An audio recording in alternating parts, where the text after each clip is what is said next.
Gotta hold the one up there real quick. It's GT the Vibe Podcast coming at you for another episode. Get my hands ready because we're finna talk about Biden, Sleepy Joe. He did a speech at Morehouse College, as you can see at the top.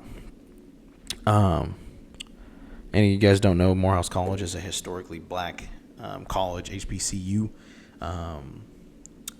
So obviously the conglomerate of the people that are going to be out there are going to be African American like myself. So let's do a speech. I skipped to the 10 minutes because he spent the first 10 minutes talking about himself, his wife, how he came up, how he got into politics, and so things like that. So for me, I didn't really need to speak on any of that. We kind of know that stuff, but this is where he kind of gets to the a little bit more race baity stuff inside his speech. He's going to be talking about basically how terrible it is to be a black man in America, that he's been a senator in politics for a long time. He's had a long career. He's back in the Bill Clinton days. In fact, he was a member of the crime bill that was passed that they say incarcerated mass amounts of black men. So he was a part of all those things. And I mean, it's crazy that he could say, or he thinks that he can just wipe that off like he wasn't there, and all of a sudden basically just think he can get the black vote. I'm just getting the black vote because I'm going to go speak to black people and say America sucks for you. I'm going to make it better. And then we'll talk about how he hasn't actually made it better for black Americans at all. But we'll talk about that because I know he's had a rough tenure. Started out rough back in 2020 with COVID, obviously. Didn't help. But we're going to talk about all that. I'm going to let him kind of go through his speech here. You're going to hear him bring up George Floyd. You're going to hear him bring up black people being killed in the streets. We know who he's talking about that's killing these black people, but we're going to let this man speak. I think this is where it's at. I may skip a little bit here. You lost loved ones, mothers, fathers, brothers, sisters, who aren't able to be here to celebrate with you today. You missed your high school graduation. You started college just as George Floyd was murdered. And there was a reckoning on race. It's natural to wonder if democracy you hear about actually works for you. What is democracy? If black men are being killed in the street, what is democracy? The trail of broken promises still leave black communities behind. What is democracy? You have to be 10 times better than anyone else to get a fair shot.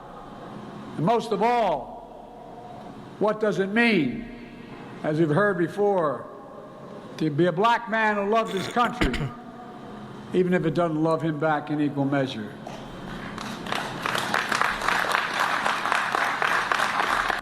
So you're obviously going to get the standing ovation from the conglomerate out here because as soon as you paint them in a victim light, my people, for some odd reason, we want to stand for that because we feel like we're the biggest victims out there. The number one thing that I found in my life, the way that my mom taught me, was that if you go out as if you're a victim, you will always be a victim. But if you go out as if you're an overcomer, you will always overcome. And so by keeping us in a victim mindset as a culture, everybody else is passing us. When you look at wealth, the Middle Eastern people are coming over here creating wealth at an enormous rate. Asians coming over here creating wealth at an enormous rate. We're stuck at the bottom. Like, the Middle Eastern people are creating wealth on a higher rate than white people, right? And white people are the majority in the United States. And so they're coming over here because of our democracy and how we work. And they are making money hand over fist. They're building wealth for their families, right? They don't come over here and they're like, we're victims and we need to be handed handouts. They come over here and they work. They come over here and work. They will come over here and work. Like, they will work 24/7 if they have to get where they're trying to go. And where they're trying to go ain't rims on a car, right? They're not trying to have the best speaker system in their vehicle so you can hear them bumping down the street. They're not trying to have none of that crap. They're not trying to have gold chains. Like, we ain't 2 Chainz. I'm not 2 Chainz. You're not going to see me with chains. I am not a rap celebrity. I'm not an R&B celebrity. I'm not a professional athlete. So why would I dress and act like those guys when I'm not those guys at all? Heck, why would I idolize those guys when I know I can't even be that in the first place? I'm in my damn mid-30s. I'm not going to go back and be a professional athlete. Like, what? What kind of mindset is that? And so when we paint the picture that that's what we want to be, knowing that we can't even get there, like, at some point you got to tell yourself the truth. Brother, you not going to be no rapper. Y'all out here want to rap all the time. Probably not going to be a mainstream rapper. Put that focus in something else, and maybe you get good at that. People say, oh, what about what we love to do, yada, yada, yada. Is that the only thing that my people love to do is just rap? That's all we good for? You got doctors out here changing the world. Ben Carson, one of them, changing the world. You got people that aren't even talked about in Black History Month changing the world, literally changing the world. Big time names, man. Let me see if I got them written down here. I know I wrote them down in a prior podcast when I was kind of talking about it, because it's something that just irked me, that got me. There we go. George Washington Carver, Thomas Sowell, Booker T, Henry Box Brown, Madam C.J. Walker. Like, these are names of people that exemplified excellence for people of African descent, African Americans, whatever you want to call us. Black people, whatever they want to call us. We're not even black. Our skin is actually brown, but we're called black people, whatever. And so the crazy thing for me, that I grew up as a liberal. I grew up in the mindset that I needed to be a liberal because that's what I was told to be. So if you grow up being something because that's what you're told to be, that's another form of slavery, man. It's another form of slavery. I mean, this guy right here, Joe Biden, said if you don't vote for him, you ain't black, right? If you don't vote for him, you ain't black. Like, who is bold enough to say some shit like that, and then we still voting for him? Oh, well, shit, I must not be black. Like the plantation owner told us that if we didn't vote for him, we ain't what we supposed to be. So we're gonna go ahead and vote for him because he told us to. Meaning that we can't even have a mindset of our own. We can't make our own decision. We have an inability to make our own decision. An inability. So we can't make our own decision because we have to be told what to do by people like this. Meanwhile, the poverty level is down in the black community. Like, we are struggling. We are struggling in the black community. We are struggling in education, right? And in my job, I deal with a lot of the kiddos. A lot of the kiddos getting kicked out of school, fighting, taking drugs to school, threatening to bring guns in school. And so we think that if we vote for a specific person, that's going to change, right? That's going to change the trajectory of our people, when the trajectory of our people is directly linked to what Denzel Washington said, in the home. It starts off in the home. If we can't get our families together, get our homes correct, right, the way God ordained it to be, if we're not running his game plan inside the house, you're not going to get the results outside the house. If you don't practice trying to be perfect while you're at home, how you going to go outside and think you're going to get something else? The more educated that we get, the less of this crap that we fall for. Because what's happening is he gonna sit here, he's gonna bring up the unemployment rate, which the unemployment rate overall is going down. But let me tell you, it's similar to 2018, 2017 in there, 2017, 2018, 2019. It's all in that 5.5 to 6.1% range for black people.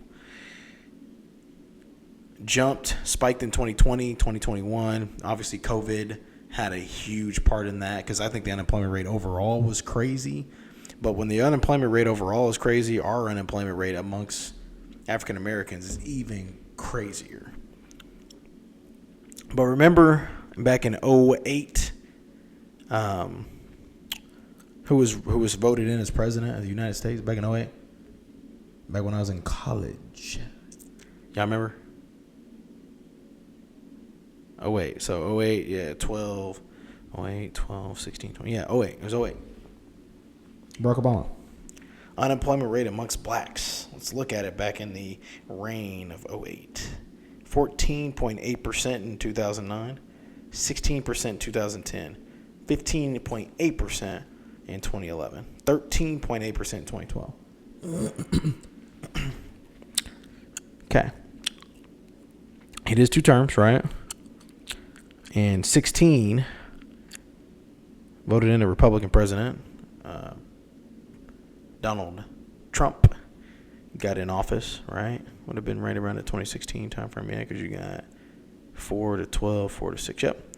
8.4%, 7.5%, 6.5%, and then 6.1%. So it'll start going down. When you get more jobs and you start to curve taxes and people aren't paying crazy amounts of taxes for businesses, like even amongst the states, like if you notice from a business standpoint, they're going to go wherever they get the best tax break. Like that's just, it's business. It's nothing personal. It's 100% business. And so states will line up to say, hey, Amazon is going to bring a new factory in town. We're going to give these dudes a freaking cut. We want to make sure they come to our town. And then they bring jobs. But the problem is, when that doesn't happen in the communities that are predominantly black, it's not going to help the unemployment rate. When you get trade jobs, aircraft workers type stuff, welders, things like that, you get warehouse jobs and stuff like that. The jobs that we're heavily employed in, it's harder for them to bring those jobs to certain communities. Because there's a couple things that jobs look for, that businesses look for when it comes to community. And I can speak on this from a Wichita standpoint. They look at theft. How likely, especially when you have like commercialized business, like convenience stores, grocery stores, even radio stores, places to sell cell phones, like clothing stores, retail outlets, things like that. They're looking at what is the crime rate down there for thefts, burglaries, vandalism, stuff like that. Like, how much are we going to have to pay out to keep our business afloat down there and maybe make a little bit of money? Because they have to look at that. And so what happens is they come to a community, and it could be predominantly, it doesn't matter. It could be white people, Asian people, black people, whatever. But if they come to a community and say the theft rate is high, they will start shutting down businesses, right? Walmart spends so much money on asset protection because they understand that to keep their business afloat, they got to protect the asset, which is the consumer goods, the stuff that they sell. So that's the assets inside the business. And when you have that, you have a lot of that, and you got a lot of theft, like you can't protect the assets then. And so they start taking a loss. And so we had a food desert here in Wichita is what they call it, and it's in the black community. And when you look at the businesses that try to plug themselves into those, to interject in those areas, you get a lot of theft. And so people got mad because they were leaving those areas. Like, well, you're not going to put a business just because there's a subculture of people there. We're not just going to put it there just because of that. How do you curb crime in that area to cut the theft level down so where these businesses can make money? And then when they make money, they stick around. They make money, they stick around. And so we have to look at it from a business standpoint and not just I'm a victim standpoint. We're going to let him talk a little bit. When I sit behind the Resolute desk in the Oval Office, in front of the fireplace across from my desk, I have 2 busts.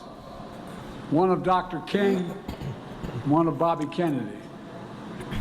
I often find myself looking at those busts, making decisions. Ask myself, are we living up to what we say we are as a nation? To end racism and poverty? To deliver jobs and justice? To restore our leadership in the world? I look down and see the rosary on my wrist that was that of my late son he had on him when he died at Walter Reed, and I was with him. And I ask myself, what would he say? I know the answer because he told me in his last days. My son knew the days were numbered. The last conversation was, Dad, I'm not afraid, but I'm worried. I'm worried you're going to give up when I go. You're going to give up. We have an expression in the Biden family. When you want someone to know, give your word, you say, look at me. He was lying to me, he said, look at me, Dad. Look at me. He said, give me your word. Give me your word as my father, that you will not quit, that you will stay engaged.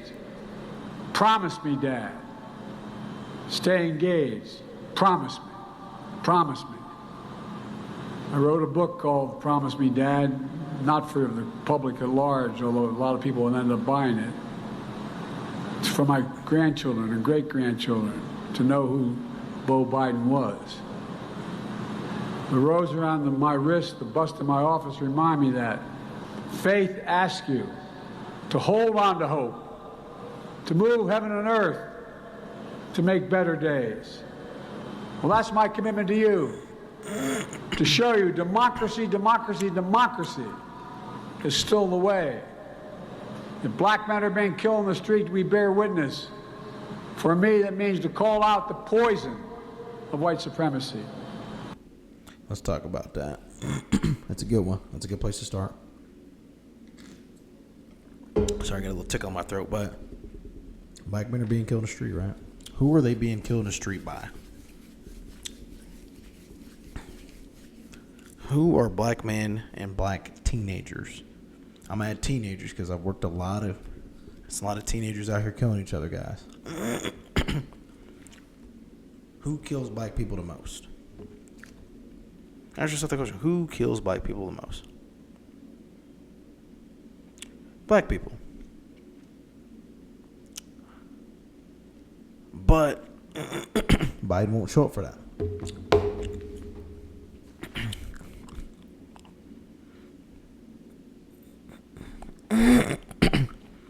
FBI keeps a tab on the homicide, right? And so they expand on crimes against all the different types of races, like male, female. They break it down by gender too. They do a good job of tracking the data.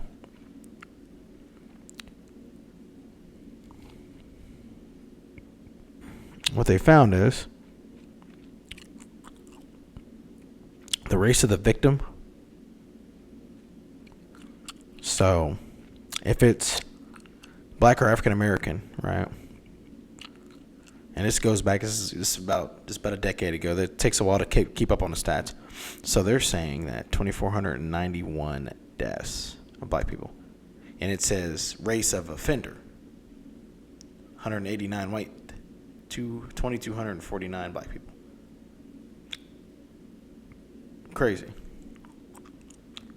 Absolutely crazy. So we are killing each other at an astronomical rate.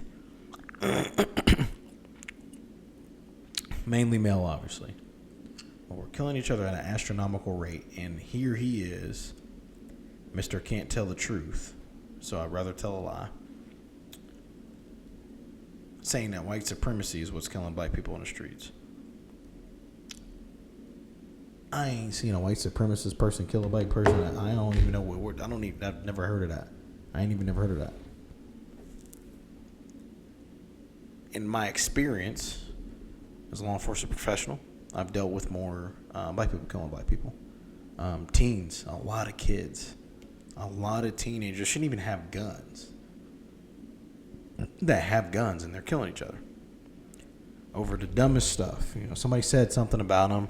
Somebody disrespected their gang, whatever. But as a black man in America, as I walk out every day, I'm more likely to be shot and killed by another black person than I am anybody else. That's the reality of it. Now, is that what they're going to tell us? No. The greatest way to keep a subculture down, tell them a lie and make them believe it. Best way to keep a society and subculture of people down is to tell them a lie and make them believe it. Feed them breadcrumbs. Trail them. They get on the trail. They're working their way back to you.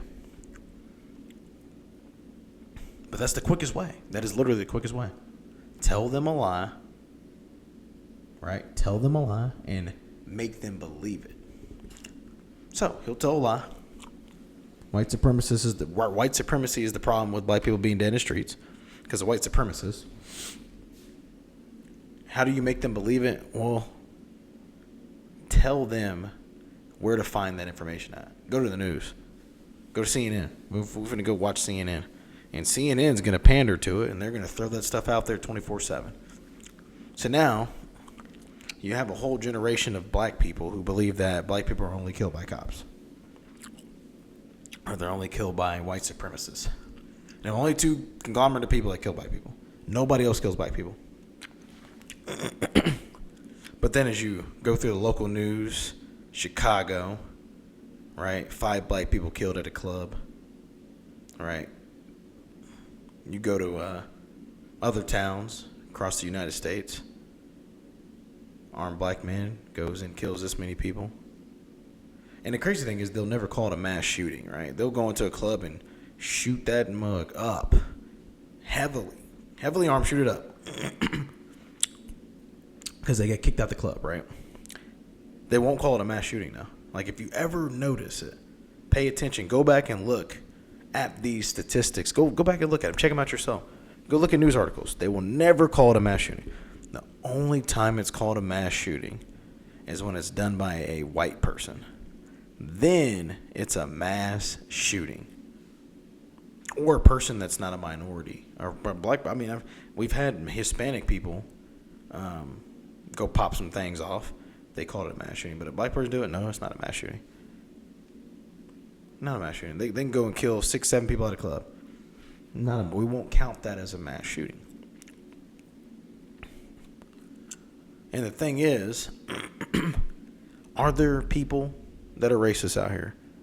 Yes, absolutely. That's without a doubt, 100%. We know that to be true. Now, every time that somebody kills somebody that's of a different race, does that make them racist? No, not necessarily. Not necessarily. But I see where he's going. He's race baiting.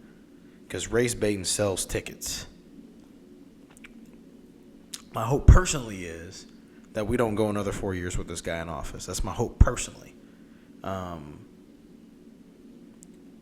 Because we can't even buy a home right now. I mean, if you look at the mortgage rates up, way up. Let me see. I know it was over 7%. Let me look up the mortgage rate. Sorry, I like to fact check. I don't like to give you a 7.8%, 7.9%, 7.8, 7.9%. Crazy. Dude, it was in the threes. In the threes. So people are buying a piece of home and spend $2,000 a month. Crazy. Inflation is crazy. Grocery bills skyrocketed up. Way up. So gas prices will probably soon follow here in the summertime because obviously you know how the summer goes, right? People can't even afford to live. It's crazy. But yet we keep voting this dude in office saying he's doing great things. I'm trying to figure out what great things he's done. If you got any great things that he's done, please post them in the comments down below. And we could debate that all day. Man, you done nothing, dude. You can't even buy a house.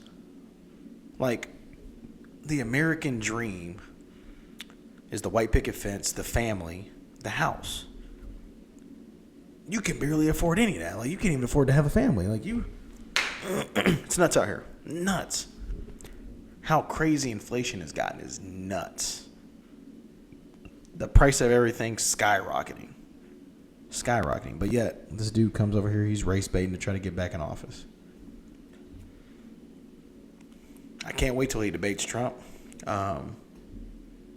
He doesn't seem to be very cognitive, in my opinion. I've seen him falling asleep on giving speeches. It's crazy. It's crazy. And I think him and Trump are like in the same age range. So I don't. Somebody hadn't been taking care of him. So somebody telling a lie. That dude look old as hell. Number one. Number two, he wrote the crime bill. He was part of the crime bill, so he can't even sit here and act like he's a career politician. You could barely trust any of them. If you're a career politician, you could barely be trusted. But I was disappointed in listening to him, which I kind of knew what he was going to do. Like, you go to a historically black college, you're gonna tout race stuff. That's what you're gonna put out there. Sells tickets, gets claps from the audience, gets huge standing ovation from the audience. So that's what he does.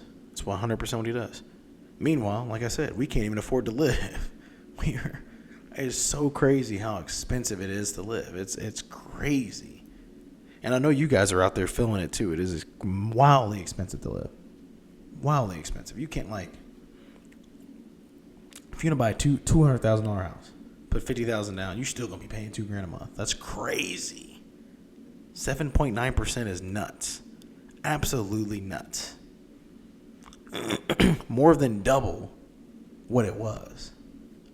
They keep saying, oh, the housing bubble will burst, this and that and the other, but we don't know. There's no guarantee of the housing bubble bursting anytime soon, so we don't even know. We have zero clue. But that's what this guy does. He's race baiting, but he's not giving us anything. The American dream is so far away from the American, it's crazy. So far away. We can't even touch it. The wealth gap between the rich and the poor got bigger.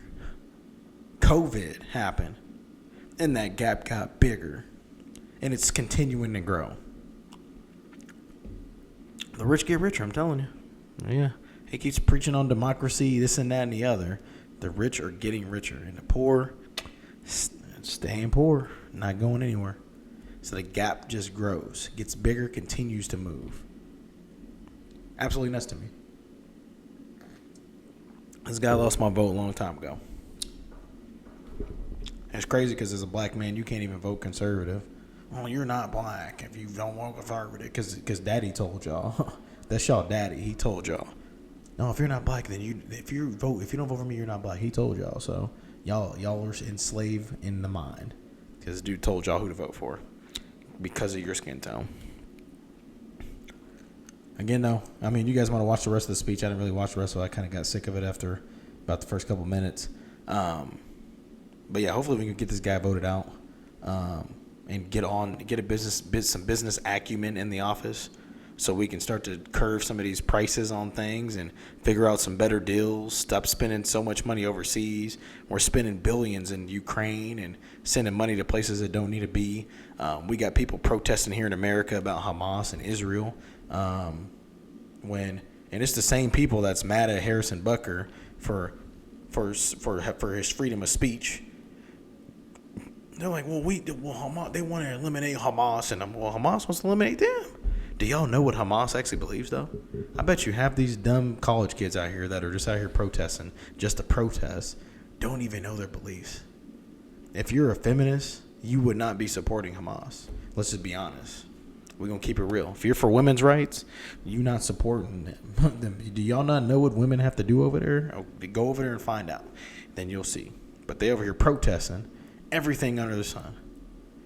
And then you get a dude who is invited to a college to do a speech. Right? Harrison Butker gets invited to a college to do a speech. And they going to bash him to death because he's Catholic. Dude is a Catholic and he spoke on Catholic beliefs. And you got women out here in uproar. Oh my gosh, he said the word housewife. It's the most like egregious thing you can do is say the word housewife in front of women. Like you say that in front of women, they gonna bring out pitchforks and they finna blow some shit up. You can't say that in front of women. It's crazy because, dude, being a stay-at-home mom I could not do it myself. I congratulate anybody that stays at home. They all deserve some congratulation because we can't. They do what we can't do.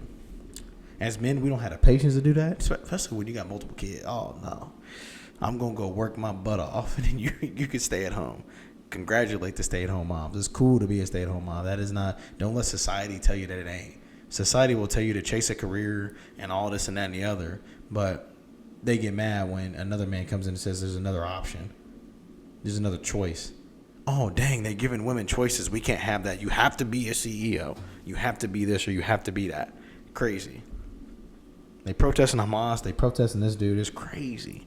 Freedom of speech is only given to those who you agree with. Nuts. I used to be a liberal. I used to vote like this. I voted for Obama back in 2008 when I was in college. Thought it was the greatest thing ever. Black unemployment went way the heck up. I remember gas prices got wild for a while, like nuts. We thought they were going to keep going up. Nuts. I'm like, bro, where are we sending all this money? But we're sending money overseas. Crazy. Absolutely nuts. It's GT Divide Podcast. Though, if you like our stuff, please like, subscribe to the channel. Share our stuff. Comment. If you disagree, comment. We can debate. I'm a healthy debater. Just be respectful in the comment sections. We not calling nobody names and no crap like that. We're going to keep it real. But we can have some healthy debate on this. 100% cool with that. Again, it's GT Divide Podcast. I'm voting Trump 2024. I'm out.